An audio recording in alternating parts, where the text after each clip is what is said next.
Ninette Sanitarium, I learned so much in the time that I spent there, not just about Indigenous children. You know, I learned a lot about how they were treated, how they were handled, how they were mistreated by the healthcare. You know, it's akin to residential school in a lot of ways. It's the way that, you know, the First Peoples were handled in that whole tuberculosis pandemic that you know, they had to deal with. And it was sort of interesting because we're in the midst of a pandemic right now. And so, you know, the idea of investigating a space where people were ostracized for being sick, they were put out there so that they could get better because it was, of course, tuberculosis, highly contagious.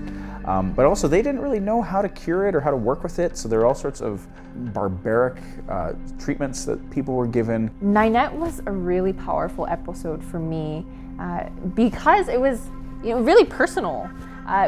You know, I had relatives who had gone there, and you know, people don't speak about these things. I mean, these sanatoriums, if we look at the history, were very synonymous with residential schools, especially for Indigenous people. I mean, a lot of mistreatment and abuse, even things such as experiments had happened here. So, you know, that was a really tough episode for me, especially to keep my emotions sort of compact and sort through them so that they weren't getting the best of me, because I believe sometimes we can let our emotions get confused with our intuition, and they do work together, but sometimes we can let the other one control the other one. So that was a really big lesson there. You know, the sanatorium is an amazing place. I've had a love affair with those types of buildings since I can remember.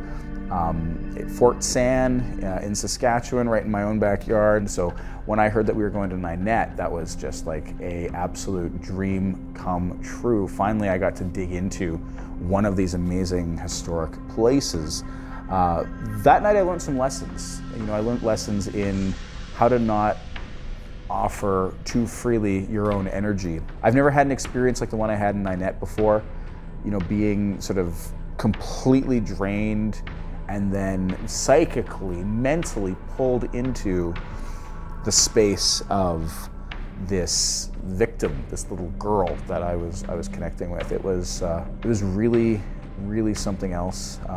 We also had a really intense encounter on our first investigation, and Jeff especially had been partnering or giving energy to a spirit, and that was really intense for me because I hadn't experienced that with somebody before where they were being very physically affected like that. And so that was a really tough line to draw as a team, like about safety and ultimately what are our goals here. Let's reel back and just see, hey, what are our goals here, and is this the best thing that we should do?